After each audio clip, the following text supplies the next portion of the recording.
my songs dried out, even when my heart doubts you, even when I'm strung out and I'm freaked out. Now I must, however, debate with you on the Roman guard around the tomb. We're not sure it was a Roman guard. I think it was a Jewish temple guard.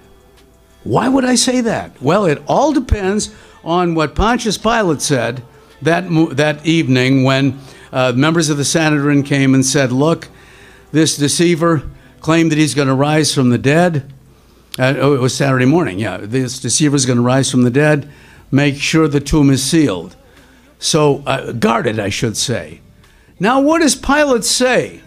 He says either, yeah, okay, take a guard, or you already have a guard.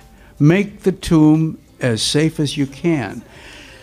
Greek is usually very specific, so help me, both of those interpretations are decent translations of what Pilate said, and to this day, we don't know whether that was a Roman guard or a Jewish temple guard. I personally think it was a Jewish temple guard because where do these guys report?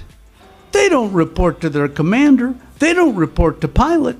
They report to the Jewish temple authorities. There's no way on God's green earth they would have gone, a Roman force, to a Jewish temple authority. No. So I think the evidence is pretty overpowering. There was a Jewish temple guard. And so does Tertullian and a few of the church fathers.